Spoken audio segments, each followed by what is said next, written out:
Bienvenue à tous et à toutes. Je suis content que vous ayez pu venir malgré le fait que la date est un petit peu exceptionnelle par rapport à l'ensemble du cycle du cours.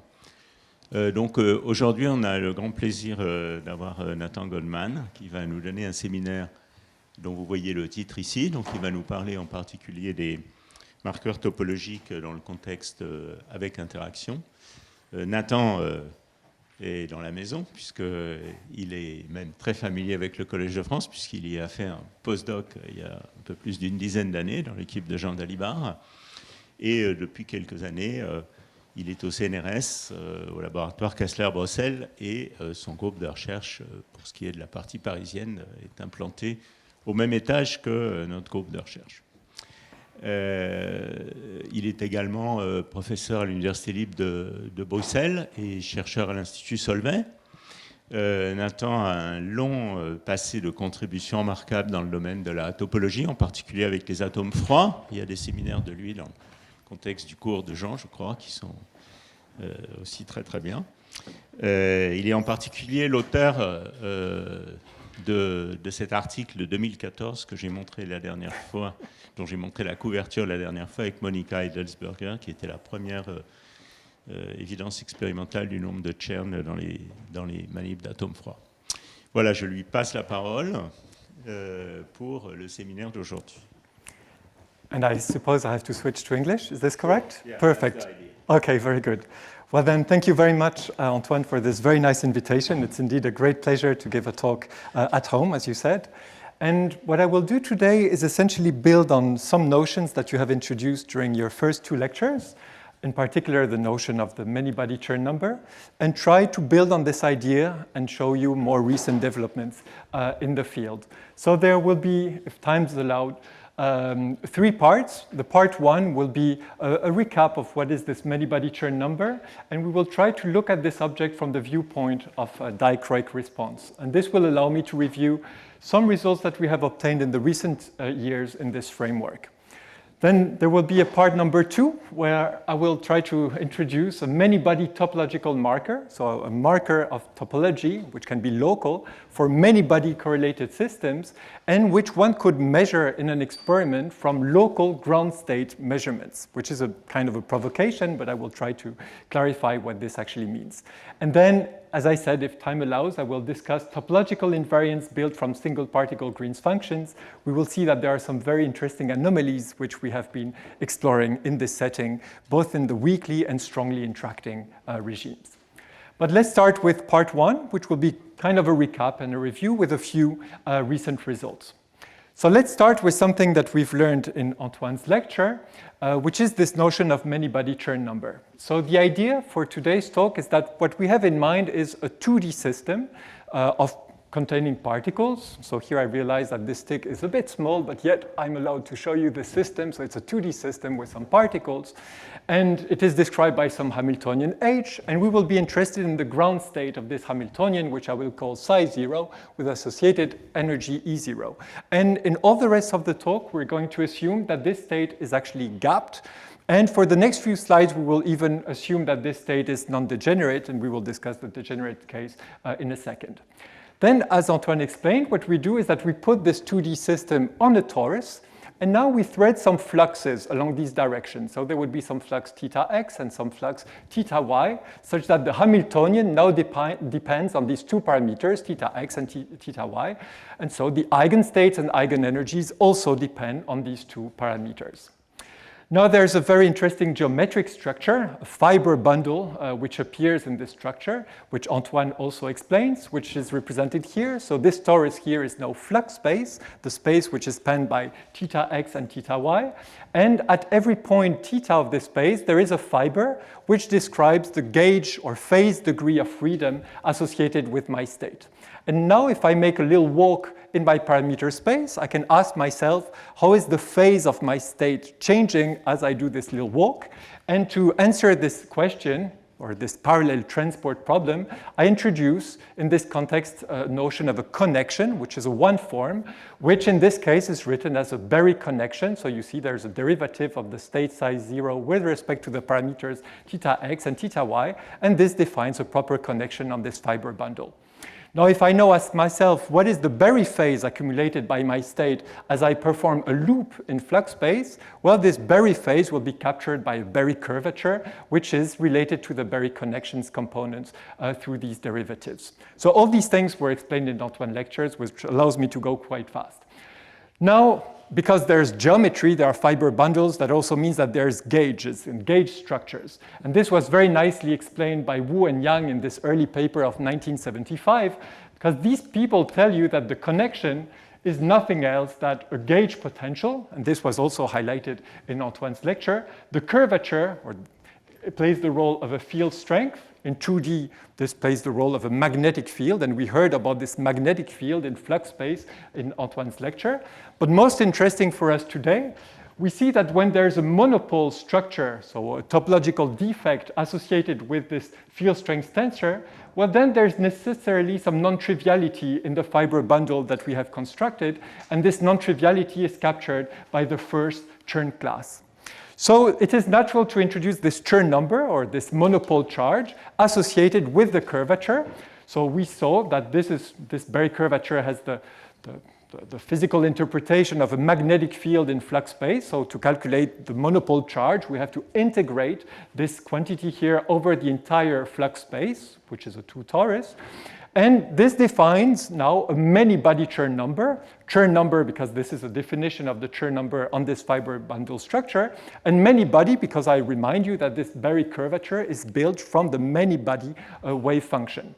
So here, as in Antoine's lecture, I have rewritten this Berry curvature in the following form. So this is a strict equality with respect to the previous definition. But here, notice the derivatives of h, the Hamiltonian, with respect to theta x and theta y. And I have introduced here a complete basis of eigenstates psi n, and therefore the sum over n different from 0. And En are the energies of these eigenstates.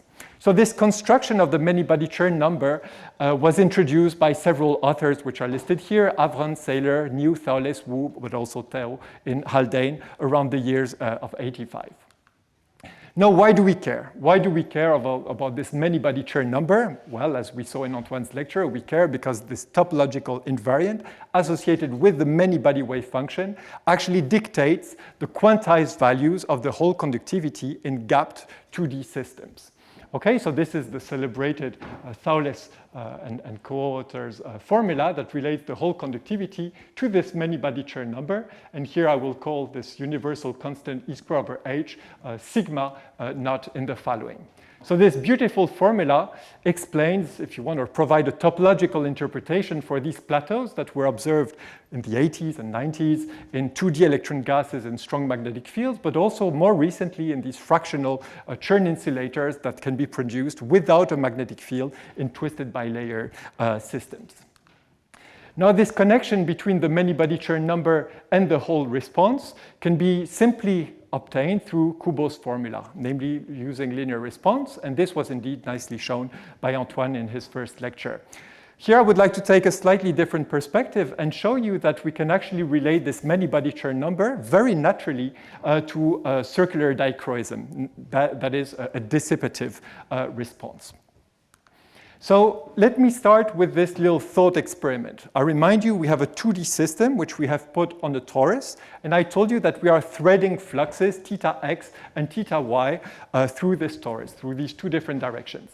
Now the thought experiment that I have in mind is the following. Suppose that at time t equal to 0, I start in the ground state of my Hamiltonian without any flux. Okay, so I start in my ground state, in this gap ground state, and then at time t equal to 0, I now activate some fluxes along the x and y direction, and I choose this sort of circular modulation of the fluxes. Why do I use the word circular? Because you see that this actually corresponds to a circular motion in flux space. Okay, so the thought experiment is this. I start on my flux space at theta equal to 0, and I now stir my fluxes, right? I make little circles in flux space. And I do this with a certain frequency omega and a certain strength here, which is characterized by E. L will be the size of my system. And now you see I'm asking myself the following question. I have started in my ground state at time t equal to 0, and now I'm shaking, I'm stirring my system in flux space, so I can potentially excite my system and excite these psi n eigenstates. So the natural question that I can ask myself is, well, does this circular perturbation excite my system? And I can evaluate or answer this question in the limit where the strength of this modulation is sufficiently small. And the answer of that question is then directly provided by Fermi's golden rule. Okay, so gamma here would be the heating rate associated with the plus and minus orientation of these little circular motions that I'm doing in flux space. And what you recognize here is the usual Fermi's golden rule. There is a sum over all possible excited states. Here we recognize the initial ground state, and here we recognize the operator which corresponds to the perturbation that I'm adding to my system upon changing these theta x and theta y flux. So you see that quite naturally this dH over theta x and theta y, so the quantum geometry, if you want, of my system enters this Fermi's golden rule, and here this is just the Dirac distribution that tells us that the system initially in the ground state can absorb a photon h bar omega and jump to the state of energy En. So this is just Fermi's golden rule. And now you see the kind of the magic. If you now consider the differential rate, so gamma plus minus gamma minus. So if you ask yourself, do I heat up my system more if I do this motion in flux space or that motion in flux space? So if I take the difference and then integrate over all frequencies, what you get on the other side of the equation at the end of the day is actually the Berry curvature in flux space at zero flux. Okay, so you might recognize some structures here that were, sorry, this is a bit slow, that were appearing in my definition here of my Berry curvature. Okay, you might wonder where is this factor here coming from? Well, it comes from this 1 over omega squared factor, which becomes En over E0 upon integration over the frequencies. Now, okay, we can relate this Berry curvature many-body curvature to this differential integrated rate. And now, if you consider the thermodynamic limit, you can show that this quantity, this Berry curvature does not depend on the fluxes, theta x and theta y, such that 2 pi f converges in the thermodynamic limit towards the many-body Chern number. And you thus obtain a very nice relation for the many-body Chern number in terms of these differential integrated rate. So you see that this dichroic framework provides a very natural view on what is this many-body Chern number in flux space in terms of a quantized dichroic response in flux space. Now, this is a thought experiment, but can you actually do this in a real experiment? Well, if you think about it, yes. How is this flux perturbation that I have introduced on the previous slide entering your Hamiltonian? Well, it enters quite naturally through the gauge potential, right? So if you want a flux theta x, which is 2EL over omega sine omega t, you just need to add this term to your gauge potential along the x direction. And indeed, the circulation of this gauge potential along the x direction will give you the flux that we saw on the previous slide, and similarly for the y component. So you see that this little experiment that I was doing by threading time-dependent fluxes on my torus simply corresponds to acting on my system with a circularly polarized electric field. Okay, so this is now very physical. You can picture a very simple experiment. You take a material, a 2D material, you irradiate with circularly polarized light, and you measure excitation rates. And this should give you the many-body Chern number of your many-body state. And this led us to this proposal that we introduced in the context of ultra-cold atoms. Here we replace, if you want, the circularly polarized electric field by a circular shaking of the optical lattice. So the experiment that we proposed was, let's put our fermions on an optical lattice. Let's prepare the particles in the lowest band, which could potentially have some non-trivial Chern number. Let's now shake this optical lattice circularly and measure how many particles are actually leaving this band over time, right? So we would then extract these heating rates gamma for both plus and minus orientation of the shaking of your lattice. And then you would reproduce this experiment for many frequencies omega. So you would extract these curves, gamma plus of omega and gamma minus of omega. And then what we saw previously is that if you take the difference between these two curves and integrate over omega, you get your many-body Chern number. And it turns out that this quantized circular dichroic experiment was first realized in ultra-cold atoms. It was realized in Hamburg in the lab of Klaus Sengstock and Christoph Weitenberg. And here is a picture of the gamma plus and gamma minus as a function of omega that were extracted in this experiment by exactly counting how many particles were leaving the lowest band, which is something that you can deduce from such band mapping images. Essentially, counting how many atoms you have in these regions tell you how many atoms you have in the lowest band, and counting how many atoms you have in this region tells you how many atoms ended up in the upper bands upon circular shaking. And in that experiment, they could indeed verify this quantized circular dichroic response for the very first time. Now we have established this relation between the many-body Chern number and this differential integrated rate, just using Fermi's golden rule. But now what is the relation to the whole response? The whole response seems to be absent in this story.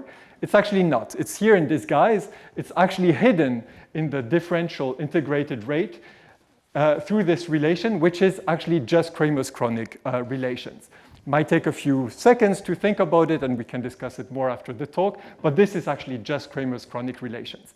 And now you see that there's an interesting thing. If you now combine Kramers-Kronig relations with this Fermi golden rule expression, you actually obtain that the quantized whole response, that is sigma h divided by e squared over h, is actually given by the many-body Chern number.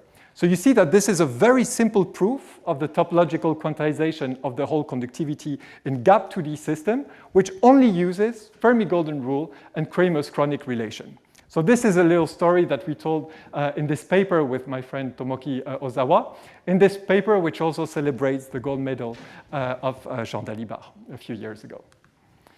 Okay, so what about fractional quantum Hall states? If you have a fractional quantum Hall state, your ground state is degenerate. That means that instead of having a size 0, you actually have a multiplet of states. You might have up to, let's say, d states. D would be the degeneracy. And in that case, you can still build a fiber bundle structure. It's a bit more complicated. There are some non-abelian structures that appear. But you can still think about parallel transport, which will be dictated in this case by this non-abelian Berry connection. So you see some indices here, A and B, that refer to the indices of this multiplet, such that the Berry connection is now matrix valued. So because the connection is matrix valued, the curvature is also matrix valued. But if you look in your math book, you will see that such fiber bundles will still be described by a Chern number, a first Chern number, which is simply obtained by taking the integral over your base space, or your flux space in this case, of the trace of this matrix. Okay, so the Chern number naturally appears. And note that this Chern number is still an integer. Okay? Now we have to be a bit careful, because in the condensed matter physics community, there is a standard notation which is used by most people, which is to actually define the many-body Chern number of fractional quantum Hall states as the Chern number so defined, which is this integer, divided by the ground state degeneracy d, such that this many-body Chern number so defined is actually a fractional number. So we have to be a bit careful, but this is the notation or the convention that I will use. And why do we introduce that object? Well, because you can relate the fractionally quantized whole response to this fractionally quantized many-body Chern number that includes the ground state degeneracy. And that was discussed and proven in particular in these two papers by New, Thales Wu, and Tao and Haldane. Now, this idea that a fractional response appears in the whole response naturally translates to the circular dichroism framework. And this is something that we have shown explicitly with Cécile Replin a few years ago. So we have considered a fractional Chern insulator, and we have analyzed the dichroic response of such fractional Chern insulators and verified that indeed the differential integrated rate in that case led to a fractionally quantized response. So this was an experiment which was done numerically, of course, and I believe it was never shown explicitly in experiments. Now there's an interesting twist in this story, which has to do with edge effects. All the things that I've been telling you until now are purely bulk. Okay, but now if you think about the edge of fractional quantum Hall states is always interesting because there are some chiral modes propagating, and these modes are gapless. Okay, you have a chiral metal on the edge of your system. And now if you think about the dichroic response of such settings, you will realize that sure, there is this dichroic response in the bulk. Here I'm showing you gamma plus minus gamma minus as a function of omega. This is the bulk response which we have been discussing until now and whose integration will give you the many-body Chern number. But it turns out that if you have a system with an edge, think about a quantum Hall droplet, the edge will actually also contribute to the dichroic response, but with a minus sign. That is, the edge will exactly cancel the bulk response. Now, this has a very beautiful corollary, which means that if you now measure the dichroic response only locally on the edge, right, you do some local dichroic response, you inject angular momentum on the edge, you can actually infer the many-body Chern number of your system. So it's a way of thinking about the bulk-edge correspondence, if you want. And now there's another very appealing aspect, which is that the edge response is entirely captured by low-energy effective edge theories, the so-called chiral Luttinger liquid theory introduced by Wen. So theoretically, it's very appealing that you can actually extract this fractionally quantized response from a completely universal low-energy theory, which is this chiral Luttinger liquid theory. So it's both appealing from the theoretical point of view, but also from the experimental point of view, because that means that you can extract these topological invariants, many-body topological invariants, from a local edge response of the system. And this is something that we have explored considering many integer and fractional quantum Hall states, together with Noor Unal and Alberto Nardin in this recent paper that appeared just a few months ago. Okay, I will close part one, but I just would like to flash and briefly mention other applications of this dichroic approach, which goes beyond the Chern number. So let me do this very briefly. The first thing that I would like to mention is something that we realized in this paper that we wrote together with Tomoki Ozawa many years ago now, where we realized that by modifying the way that we were modulating the system, we could not only extract the Berry curvature and the Chern number, but we could actually extract the full quantum geometric tensor. And so this provides a completely universal way for extracting the quantum metric and Berry curvature in essentially any kind of system. The only thing you have to do is identify the proper parameter space, shake in a certain way, measure excitation rates, and you can extract the full quantum geometric tensor. And it turns out that it's this method that led to the very first measurement of the full quantum geometric tensor in the lab of Jianmin Kai in Wuhan a couple of years ago, who plays with NV centers. So these are solid-state qubits. And so here you see the first measurements of all the components of the quantum metric and the Berry curvature. So this was actually performed in many different experiments, superconducting qubits, also in cold atoms in the lab of Sengstock and Christoph Weitenberg.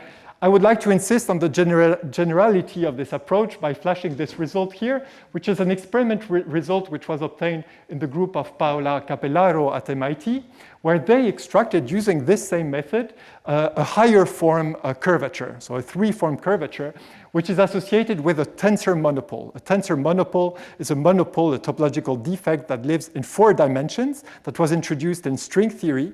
And what we show is that this method allows us to extract this three-form curvature and the associated topological invariant, which is not a Chern number. In that case, it's a Dixmier-Douady invariant, which was extracted in that experiment. All, again, using this method. So it's very general and very useful. More recently, we have been applying this dichroic approach to bosonic excitations, in particular together with Baptiste Bermond and Anaïs Defossé, who are present in the room today.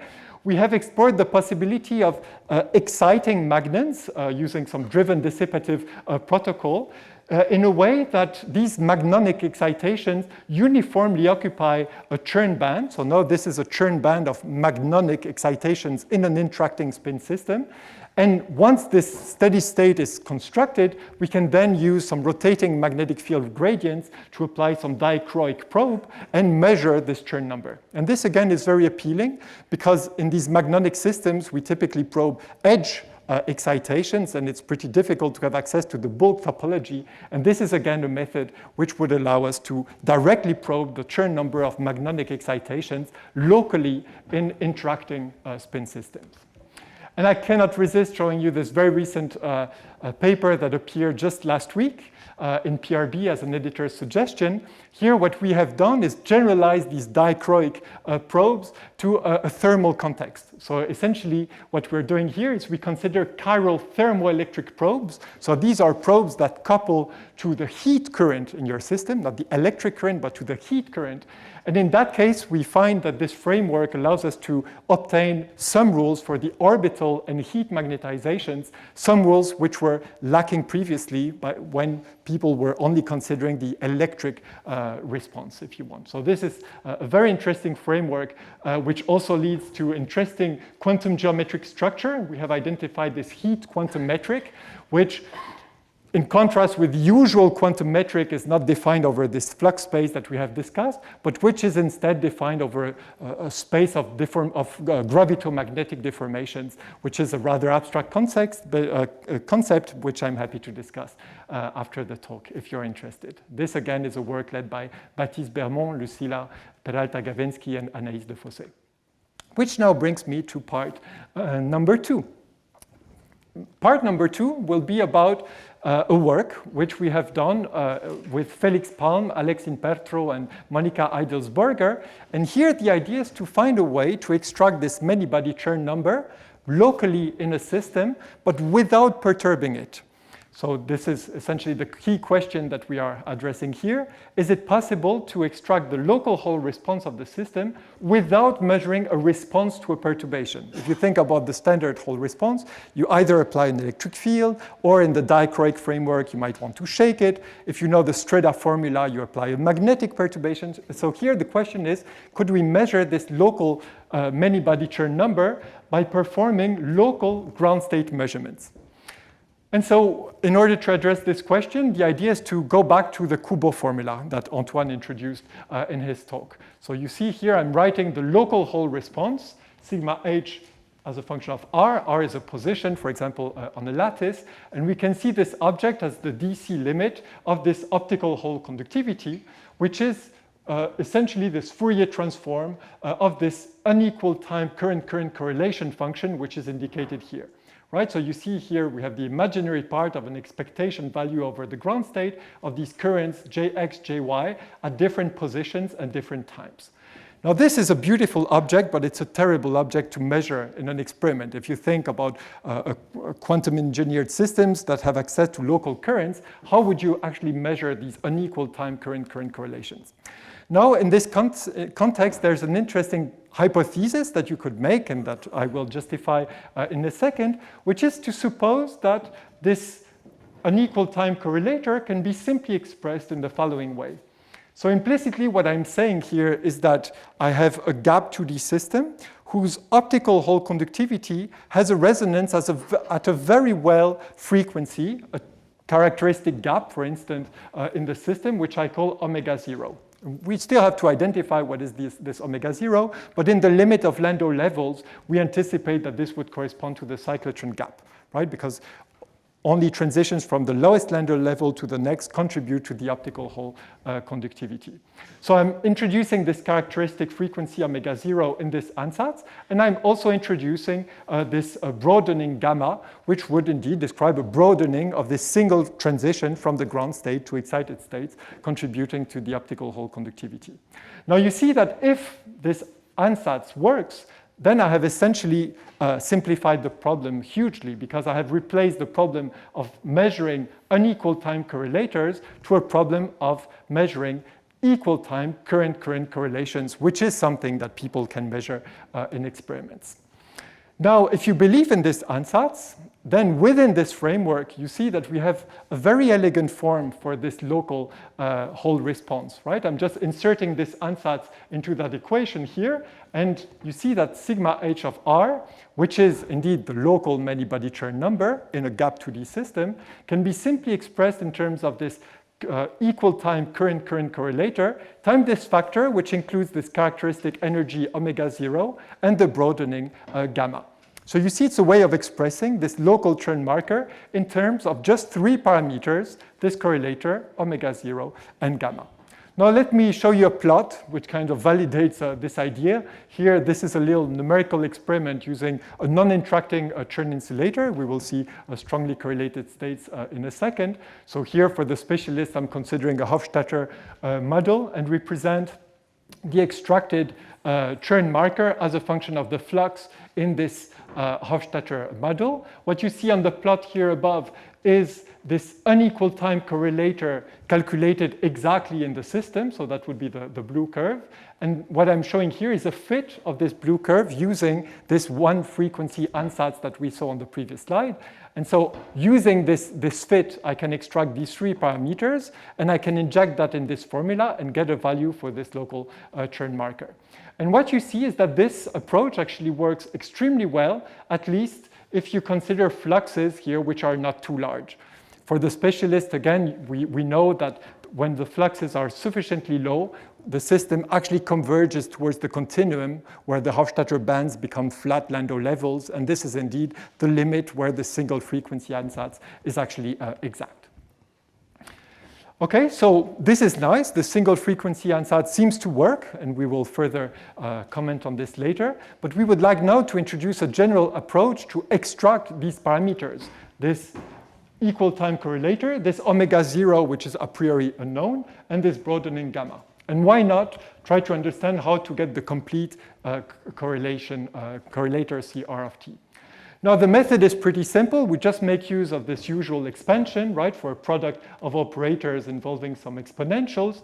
And the idea is simply to inject this exponential in the expression for this unequal time correlator. Here I have explicitly used this Heisenberg representation for Jx of t. And now you see that by using this expansion, we can represent CR of t in terms of an expansion, right, which now involves some powers of the time t.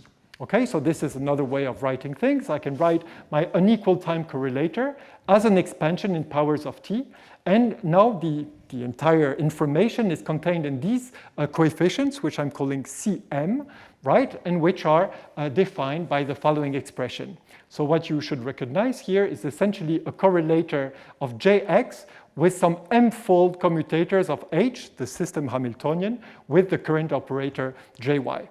So this is already kind of appealing because you see that this unequal time correlator can be entirely extracted from purely static ground state observables, right? So these are expectation values of static quantities in the ground state. Good, so this is the result that we have, but you see there's a terrible sum, m going from 0 to the infinity. So we have to truncate this, and I have to justify why we can truncate this expansion. And the intuition is that for these gap 2D systems, there should be a finite space-time region where these correlations are relevant. So what I have in mind is that I have an insulating phase of matter, so I have a finite correlation length. We have typically short-range interactions in the system that we consider. So there's a finite correlation spreading velocity. So altogether, the intuition tells us that we can make this hypothesis of only looking at the early time behavior of this quantity. So I'm limiting myself to essentially these three first terms going up to the quadratic form t squared. And you see that this early time expansion is actually totally compatible with this single frequency ansatz that I have introduced before. And now we can actually connect the three parameters that we had before. This equal time correlator CR of 0 is, well, by definition, C0. Right? Just take 0 here. This is by definition the equal time correlator. But then perhaps less trivial, we see that the broadening is given by C1 divided by C0. And this characteristic gap or frequency omega 0 is given by this non-trivial expression involving C0, C1, and C2. So again, within this framework, we see that we can obtain the local Chern marker entirely from few static ground state observables, in this case the coefficients C0, C1, C2 obtained from that expression. Okay, so this is now a mathematical expression. In practice, how would you extract C0, C1, C2 in an experiment? Yes, Nicolas, you have a question? If you use just the Landau level, then you actually do the calculation. Exactly. That's a good question. I thought about it many times, but never actually did it. Yes. But that's obviously an interesting thing, because you see that you can relate the Chern marker, well, the correlator CR0 to the Chern number times the gap squared, or something like this. I've never done that calculation explicitly, but it should be the case. So in practice, how do you extract C0, C1, C2? Well, to calculate these objects, you have to give me a model. Okay, so of course I will choose one of my favorite models, the Hofstadter model, in which I can have both Chern insulators and fractional Chern insulators. So I will just include this Hofstadter model Hamiltonian here in this M-fold commutator expression. Now, to make a long story short, what do you find? You find something really remarkable, which is that the CMs can be obtained by a sum of further range current expectation values. So no longer correlations of currents, actual current expectation values. So this is shown pictorially here. If you want to extract C0, all you have to do in your experiment is measure these 4 currents here. If you want to extract C1, you have to extract all the currents indicated here. There are 32 currents, if I remember well. And here, if you want C2, you have to measure all these, if I remember, 256 currents, which means that in order to extract the 3 relevant parameters, C0, C1, C2, well, this would require 292 ground state currents. Seems a lot, but you could do this in parallel in a large optical lattice, and it doesn't seem to be too frightening, at least according to Monica and Alex.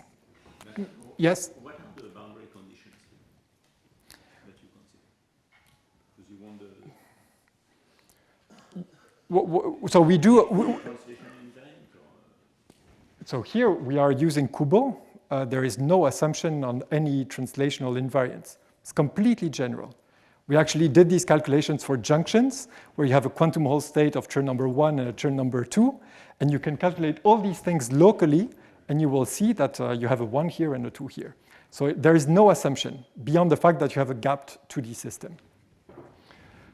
Okay, very good. So here's a bit of numerics. This is again for a Chern insulator of non-interacting fermions filling the lowest band of the Hofstadter model. This is done in a box with 13 times 13 lattice sites. And I show you the local Chern marker that we would extract from C0, C1, C2. So please look at the green dots.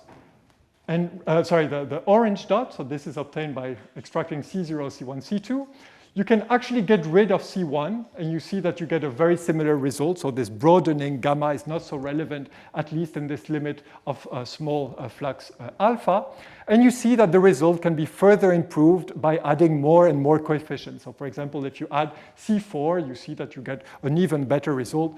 Of course, C4 is terrible. You would have to measure thousands of currents, but okay, it's interesting to see how these things sort of improve. It's also interesting to see to what extent this single frequency ansatz is valid in this system. Let's look at this plot. I find it very insightful. What I'm showing you as these dotted line here as a function of alpha is the flux in my Hofstadter model, is the usual continuum limit value for the cyclotron gap. Okay, so the cyclotron gap goes linearly with magnetic flux. Now what I'm showing you with little crosses here, this is the actual value of the single particle gap in the system. Okay, and you see that as a function of flux, here you see that this nicely converges towards the continuum limit. Okay, and now what you see is that the omega 0, which I have extracted from my C0, C1, C2 coefficients, very, very nicely fit or match these energy difference between first band and second band in the Hofstadter model. So this has a nice consequence, because that means that if you then believe that omega 0 is nothing else than the single particle gap in your problem, and that gamma simply corresponds to the bandwidth of your spectrum, which is something that we validate here, then you see that in order to extract the local Chern marker, the only coefficient that you have to measure is actually C0. Okay, so suppose that you can measure this from some simple spectroscopy, then the only thing that you have to measure to extract this local Chern marker is this equal time current-current correlator, which, as I showed you on the previous slide, just requires 4 local currents. Okay, so this is very appealing now from an experimental point of view. The only thing that you have to measure, in fact, are these 4 currents. Which, yes, Baptiste? How much does all of this depends on the fact that your model is of data model, which are flat bands and not dispersive one? I think you see the answer to your question is essentially here, right? So you see that this deviation from the single particle gap and what we actually measure becomes more and more important as the bands become more dispersive. What I have in mind is that if you have something like a Dirac model, like a Haldane model, where the Berry curvature is again very well localized, then all this should again work very well because you would again have a very clear frequency associated with a single transition. Here, in this regime, when alpha is of the order of 1/3, the Berry curvature is a bit crazy in your brilliant zone, and so this leads to a breakdown of this method. Yes, this is indeed an important point. Okay, let me just end this part by showing you the results for a strongly correlated fractional Chern insulator. So this is again considering this Hofstadter model, but now considering hardcore bosons. So these are very strongly correlated bosons in the Hofstadter model. I consider a filling of 1/2. So we expect a Laughlin state nu equals 1/2 in this system. And here I'm showing you the result of this local Chern marker as extracted from the local current, so from the coefficient C0, C1, and C2, as a function of the number of particles. And what we do is that we increase the system size as we increase the number of particles to keep the filling factor fixed. And what you see is that the method doesn't work so well for a very small number of bosons, but as you reach 8, 9, 10, you start to see some convergence towards the value 1/2, which is indeed the expected Chern number for Laughlin 1/2. I have a question about the locality. Okay.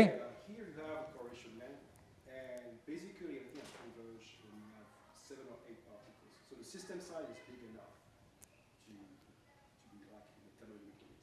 Yes. So what do you call local here? So imagine that it's compared to what? Basically, if you meet the second nearest neighbor, how close are you from capturing like a droplet? Basically, that's my question. Okay, so you want me to compare the scale associated with essentially what I have here in C2 with the size of my quantum Hall droplet. Or the correlation length of your system. Yes. Basically, that's, if you can realize a small topological phase, which is maybe only like a few unit cells. And if you measure everything within a small number of unit cells, which is your n equal to 2 here, Yes. then wouldn't it be local? Okay, it's quasi-local. Okay, I think it's very clear that there is a notion, it was a bit implicit everywhere in my previous slides. There is a notion of a correlation length because we have a gap system. And indeed, the gap above my Laughlin state will establish this correlation length. And if this, well, for the Hofstadter model, as you know, the correlation length will be of the order of a few lattice sites, right? Because the gap is, let's say, 1/10 of J, the hopping matrix element. So you would need, 5, 10 lattice sites, right? And okay, this seems to be more local than this, but again, I mean, it's of the same order. Yeah, but you could basically build a model that will have a breakdown. When the LB will be very large. Yeah, yes. No, I agree. I agree. I agree on this point, yes. But again, we have verified by making junctions, we have access to different many-body Chern markers on either side of, and in that sense, it's local. And when you're getting close to the edge. I know, of course. No, that's terrible. You have to be far. No, this is bulk physics again. Yes. No, we don't want to see the metallic edges here. That would be terrible. Yes, I agree. Okay, so the end of the story here is that indeed we can extract this local Chern marker by performing these quasi-local static ground state current measurements. Which ends part 2. I'm looking at the time. Do I still have 15 minutes? Yes? Cool, so I can relax a little bit and switch to a completely different, but well, not completely different topic, but which is perhaps something a bit more conceptual and abstract, which is this idea of building topological invariants starting from single particle Green's function. Right? So a single particle Green's function is essentially the propagator, which tells you what happens to a single electron which is injected into your system. In our case, it will be a fractional Chern insulator or a strongly correlated topological state. So we are asking ourselves, what is the fate of this electron injected and interacting with this topological background, and to what extent this single electron knows about the topology of this strongly correlated system. Okay, so this is the definition of a single particle Green's function of a many-body system. So what you see in this expression is basically what I just said. You create an electron at some position and time, and then you remove it at some other position and other time, and you evaluate this little operation on your many-body state. So here you can consider the Fourier representation of this object. So you have G that now depends on omega, the frequency, and we will represent this GRR prime as a matrix G of omega. Now this single particle Green's function, as you know probably in this room, captures many interesting properties of many-body potentially correlated systems. In particular, a simple observable that we will consider is the particle density. The particle density is essentially directly given by the Green's function at equal position in the limit of equal time. Now, there are topological invariants that you can build from that object. The simplest one is simply to realize that G of omega is a map from the omega axis onto the group of invertible matrices. Right? And so the simplest homotopic number that you can build associated with this map from omega to G of omega is this winding number here. So there's an integral over omega, trace of G minus 1, dg over G of omega. And this is an integer. Okay? And we will call this object N1 of G. This is very nicely introduced in this paper by Seki and Yunoki. So that's a topological invariant. You can build another topological invariant if you have translational invariants. Now G depends on omega and also on K, the quasi-momenta. We are still in 2D, so we have Kx, Ky, and now we have essentially 3 parameters for G. We have Kx, Ky, and omega, the frequency. And now considering this 3D space, and again, the map from the 3D space to the group of invertible matrices, you can build this homotopic number, which is N3, which is a higher order winding number, which you see involves derivatives of G with respect to Kx, Ky, and omega. And this is, again, an integer, and this is an integer which is known as the Volovic or Ishikawa and Matsuyama invariant. So these are topological numbers. Are there any physical meanings associated with these objects? Well, there is a very simple result, which is Luttinger's theorem. Luttinger's theorem tells you that N1, so defined, so this integer topological invariant, is actually nothing else than the total number of particles in your system. So that's nice. You have a system, you have n particles, n is a topological invariant. It's kind of interesting. And this topological interpretation of Luttinger's theorem is, again, very nicely explained in this paper. So there is a physical meaning associated with N1. Now, as many people know in this audience, in particular people like Michel and Georges, this Luttinger theorem can be violated. It's in fact not a theorem, and it does so in the regime of strong correlations. For experts in the audience, this typically appears when the Green's functions develop zeros, in which case the total number of particles in your system is indeed given by this N1 of G, this is the Luttinger theorem, plus a correction, and this correction now explicitly involves the self-energy, which contains all the information of the interactions in your system. So what about N3? N3 is this beautiful object here, and it was in fact proposed and shown by Ishikawa and Matsuyama, and then by other authors, that this N3 object is in fact the quantized Hall response. Okay, so there is a way of writing the quantization of the Hall conductivity entirely in terms of the single particle Green's function, conveying this idea that a single electron injected in a quantum Hall state knows about the many-body Chern number. So this is extremely appealing, especially for theorists, because this is a very nice object that we'd like to manipulate. But unfortunately, it was shown by several people, I'm just listing a reference here, that this is not always the case. There are situations where there is a breakdown of this Ishikawa and Matsuyama theorem. Sigma h is not given by N3. There are clearly some corrections. Now, if you're a bit careful, this is already obvious for fractional quantum Hall states.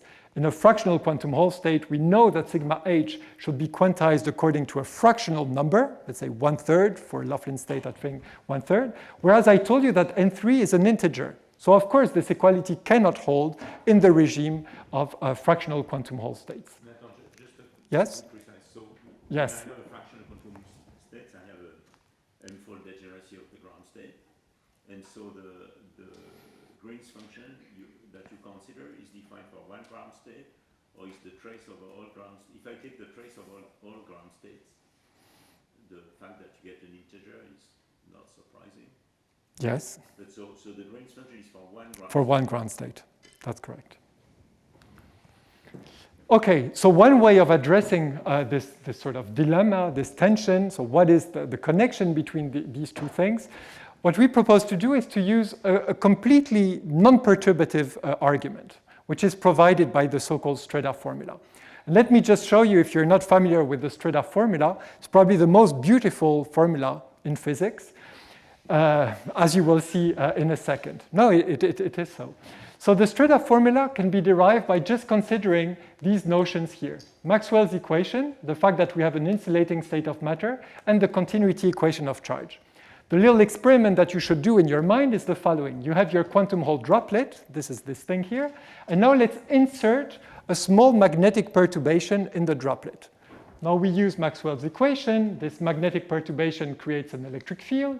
Now because we have an insulating state of matter, this electric field E generates a current which is strictly transverse to the electric field.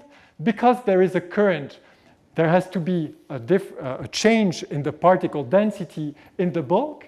And now you see, by just staring at this equation, that the change of particle density should be directly related to the change of magnetic field in my system through a single coefficient, which is sigma h. It's the only thing that appears in these equations.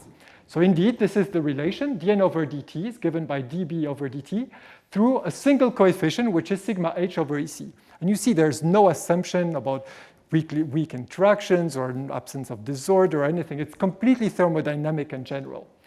And so you see that by massaging this equation, what you have is that the whole response expressed in this quantized form, so sigma h divided by E squared over h, is just given by the variation of the particle density with respect to a variation in the magnetic field. This is the so-called Streda-Widom formula, which is written here, and which is perhaps the most fundamental aspect of topological matter, because from this formula you can derive in two lines that whenever there is a Chern number in the bulk, there has to be conducting edge modes on the edge of your system. This is the so-called Streda anomaly, which I will not explain now because I don't have the time to do so. But it's extremely important and beautiful. So what we do is essentially start from this Streda non-perturbative approach, and now what we're going to plug in is this expression for the total number of particles n, now expressed in terms of Luttinger's theorem, n1 of g, plus its correction, the so-called Luttinger integral. So you see the calculation now consists in calculating the response of the Luttinger theorem to a magnetic flux and the response of this correction. And what you find, this is a beautiful calculation performed by Lucilla, is that indeed the variation, or the variation of n1, so the variation of Luttinger's theorem with respect to a flux perturbation, is actually equal to n3, which through Streda's formula rigorously shows you that whenever Luttinger's theorem is valid, the quantized Hall response has to be given by the Ishikawa-Matsuyama invariant. And if there is a breakdown of Luttinger's theorem, then we understand why there is a breakdown of the Ishikawa-Matsuyama invariant or theorem. Because in that case, we see, again from this equation here, that the quantized Hall response is given by n3, this is this result, plus a correction, but which we can now write explicitly. It's the variation of the Luttinger integral with respect to a flux perturbation, a quantity that we will call delta n3. And now, let me just I will be done in just a few minutes, but let's just ask ourselves a few questions. What is the physical and topological nature of these delta n3? Right? We know that there are these zeros of Green's function that lead to a breakdown of Luttinger's theorem, but are there any physical observables or effects that we can associate to these Green's function zeros and who would ultimately explain what is the physical content of this delta n3? This is a very fundamental question that people are still addressing today. What is the topological meaning of this delta n3? Right? We know that this quantity here is quantized according to a fractional number. N3 has to be an integer, so there has to be some fractions hidden in this dn2 over d phi. What are these fractions? So these are questions that are still unresolved. And the thing that we decided to do was to evaluate these quantities exactly, so this n3, delta n3, in a regime of strong interactions, in the fractional quantum Hall regime, where we know that this quantity has to be quantized according to a fractional number. So I will end with this. This is a numerical study performed by Anton Markov and Andrei Nikishin. What they considered is a fractional Chern insulator in the Hofstadter model of non-interacting fermions at filling 1/3, so it's a Laughlin type state, which they have calculated or analyzed exactly using exact diagonalization. And here what they did, the tour de force, was really to extract these Green's functions and build all these objects from the Green's functions that they extracted from these ED calculations. So these are the details of the calculation. So on the Hofstadter model, they consider 6 fermions, nearest neighbor interactions, a small box, 10 times 11 sites. The flux per plaquette is fixed in this experiment. And if you're an expert, you realize that for this filling factor, the density should be of 1/15. So let me show you the densities. Okay, so this would be the total density in this little box that they would extract by computing n1 plus n2, right, which they calculated separately. And this indeed shows you a little plateau here at a value close to 1/15. So the experiment, the numerical experiment, is doing what it should. Here we calculate the relative deviation of this with respect to the actual density in the system, and we see that this is relatively small, 10 to the minus 3, so things seems to be working well. And here are the results for the individual n1 and n2. So n1, I remind you, this is Luttinger's theorem. This is the correction to Luttinger's theorem. And you see that the density predicted by Luttinger is actually 1/5. So again, if you're an expert and a bit careful, that means that according to Luttinger, we have completely filled the lowest band of the Hofstadter model, which is of course not what is happening because this is the real density, but this is what the Luttinger's theorem is predicting. And this would be the correction to the Luttinger's theorem, which of course allows you to recover the actual density in your system. So this is about the particle density and the Luttinger's theorem. So what about the Streda response, right? We're thinking about extracting N3 and delta N3. And again, here I'm showing you the total Streda response. So this is the response of N1 plus N2 with respect to a magnetic perturbation. This is supposed to give us the many-body Chern number, and indeed we have something close to 1/3. So things seems to be under control. Again, there's an error of the order of 10 minus 3, so we're good. And now let's look at the individual Streda response. This is the Streda response of N1, right? So this is N3. And we see that N3 shows a very nice plateau at the value of 1. So this is now an exact evaluation of N3 in a fractional Chern insulator. And we see that the correction, delta N3, or dn2 over dB, gives us a minus 2/3 to recover the actual 1/3, which is the exact Streda response. So this is quite interesting. It's an exact result, which we can now compare to predictions that were performed in the past or formulated in the past, in particular by Victor Gurari, who estimated these kind of numbers through some effective theories, in particular edge theories. And we show here a disagreement with what they had predicted, which actually hints towards a better way of analyzing these topological Green's function effects using edge theories. So this is now something that we would have to explore. There are many things that we now understand with this N3 of G in terms of the underlying single particle Chern number and single particle Berry curvature, but I will not discuss this today. And with this, I thank you for your attention. I, of course, acknowledge these people who worked with me on all these topics. And let me highlight for today's talk Felix Palm, Anton Markov, Andrei Nikishin, Lucila Peralta-Gavinsky, and of course also Anaïs and Baptiste who are in the audience. And I thank you very much for your attention.